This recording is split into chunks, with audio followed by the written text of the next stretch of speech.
Hi. So, Collision's in like an hour. I can't lie, I had a nap. I'm tired. I'm one lazy bastard.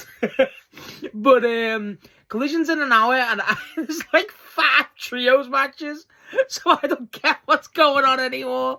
But, they haven't even announced like that's it. That's the full card. So, I'm going to go through the card, make my quick predictions. Because this is such a weird card so far.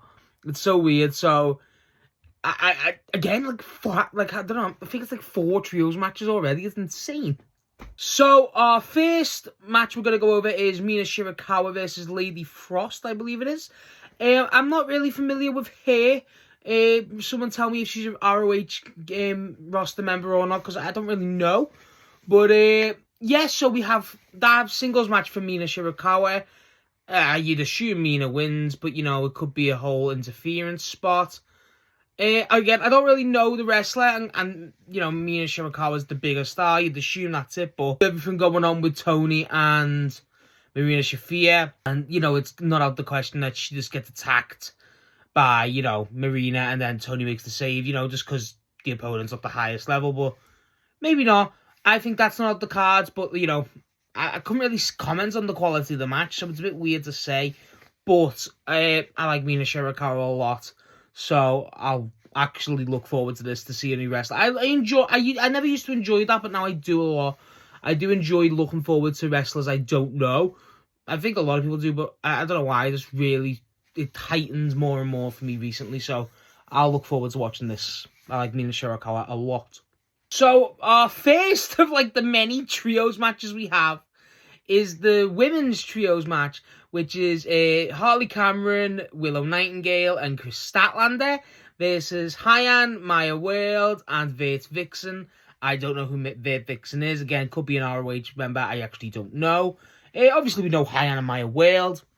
I think this will just be, you know, to demonstrate what's going on with Statlander, Harley, and Willow. Again, I just hope. I love Statlander. I love all 3 of these women, really. But I like Statlander and Willow a lot. There's 2 of my favourite women on the roster. And I hope we just don't spend a lot of our time with their new reigns in a trios and, you know, multiple tag matches. Because both women, I love their friendship and I'm so happy it's back. I just don't want us to waste a lot of valuable time on their reigns, because Statlander's they're both true embodiments of what Workhorse Champion should be. So I don't want us to lose that. You'd expect those girls to win, but you've got the whole thing with the Triangle of Madness. I thought that was this week. It's not. That's on Maximum Carnage this week. It's next week, this upcoming week. This is either another interference spot waiting to happen, or they actually win and then they get attacked, and Tekla and the Sisters of Sin come out and attack. I don't know. But point is, you'd expect a good show out. Again, I'm looking forward to seeing Statlander and Willow both have fun tag moves, interactions. Harley's, you know, going to be in the cook chair. But, yeah, this should be fun. Again, and I like Hyan and Maya World. It's always, again, as I always say with them, it's nice to see them. So, in our second trios match we're going to talk about, we have the Death Riders. In this iteration, it's going to be Pac, Yuta, and Garcia versus, I think it's Skyflight, which is Scorpio Sky, Dante Martin, and, is it Andretti? I think it's Andretti. I forget the guy's name. But, yeah. And Moxley's on commentary, so who's going to complain about that? You'll get some wacky shit from him. You'd expect a great show out from the Death Riders, Pac being the main guy there. Dante Martin coming off a phenomenal show out from last week against Shelton. So I look forward to this. I'm looking forward to seeing more Dante Martin specifically, to be perfectly honest. I hope this one has a lot of time to breathe. I don't know what this leads to. I don't know. I'm surprised they're not doing a conglomeration spot, if I'm being perfectly honest, just how much they've been pushing that recently with Claudio and everything last week. You'd expect the Death Riders to win. You know what I mean? It's like, that's the thing with this collision. There's not really a lot of like, oh, I wonder who wins. You know what I mean? Like, it's whoever.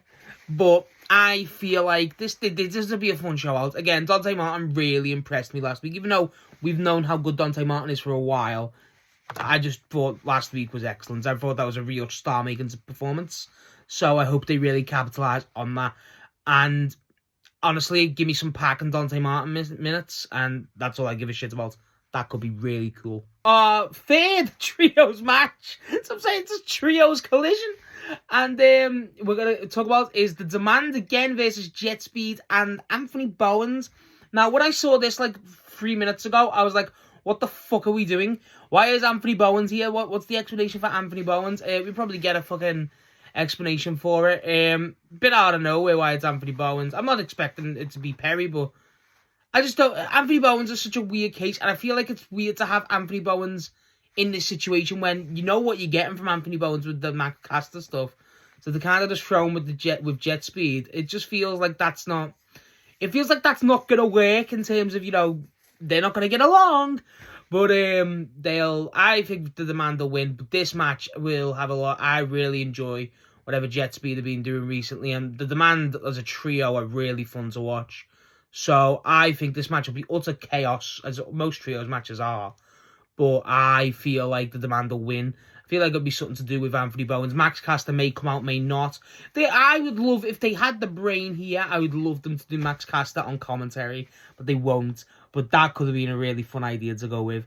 But yeah, I think this one actually won't be that bad. They all won't be bad. They're all going to be good matches, isn't it, realistically?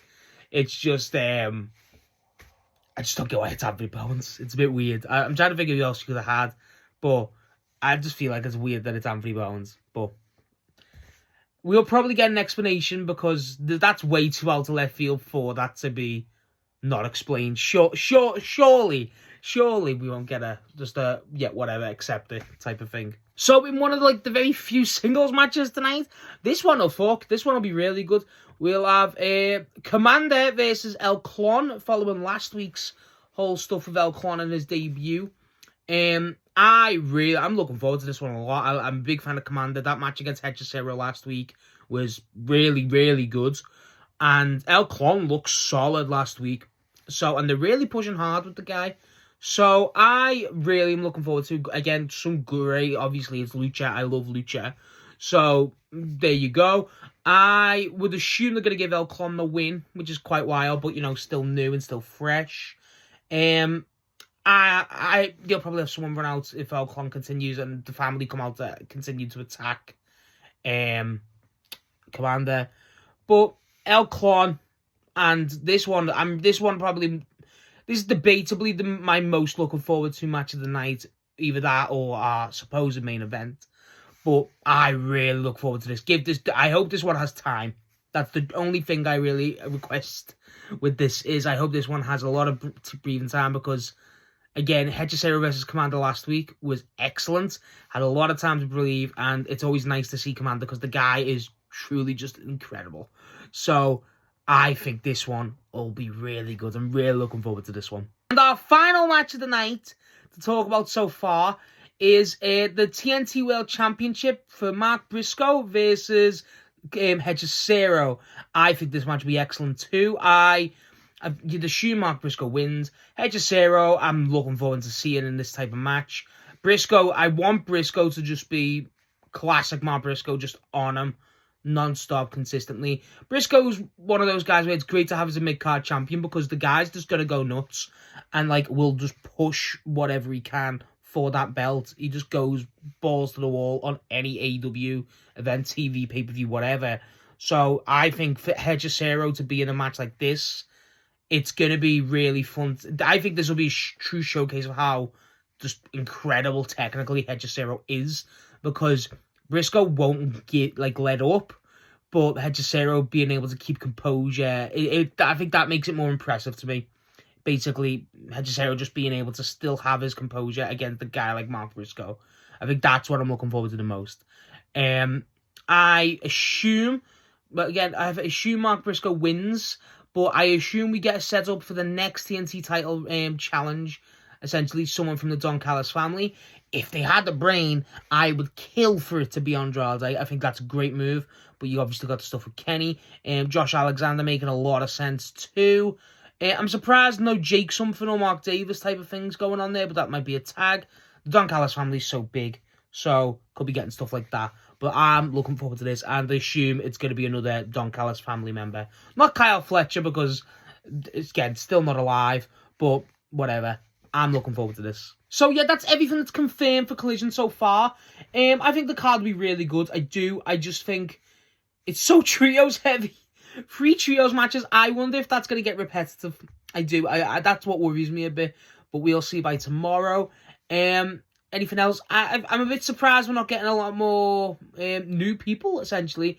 Not specifically Andrade. Jake something feels like that felt like a lock, to be honest, but apparently not. Having no Tekla on the card as in straight up match is insane to me. We haven't seen Tekla wrestle for a few weeks now. It feels like just a weirdly thrown together Collision. It might be, might not be. I don't know. But I'm happy with some things. And I hope we don't just have things just left. You know what I mean? Like, I hope we get something with Jake something. That's a big thing for me. I don't know why recently. I hope we get some great promos. I hope we get some actual segments. Stuff like we don't expect. Because I feel like on paper, if this basically stays it doesn't feel... This could be a great embodiment of what Collision is. Where in the sense of, it's not what you expect. It's not something you're going, oh, I wanted to see Mina Shirakawa versus Lady Frost. But, it's not the worst things ever. But... You know what I mean? I think this Collision is truly just missing that one oomph, you know what I mean? Something like a derby match, something like that. I feel like that's what it's missing for me today. So, but I'm probably just wrong and being stupid. But yeah, I do hope we get something with Jake something. Promos, I mean, who could we hear from? I mean, feel like Josh Alexander. Let's get a Josh Alexander or a Brody King. Stuff like that. I feel like a Brody King match could have been perfect. But stuff like this, we still could get it. But yeah, I'm looking forward to this Collision. I didn't expect to be looking forward to this Collision as much as I am, but apparently I am. So yeah, that's my predictions and thoughts on what's going to happen with Collision tonight in like an hour. So that'll be great. Let me know what you think's going to happen, and I think Commander versus El Con's going to be incredible. What do you think's going to be good? Because I think that match is going to tear the house down.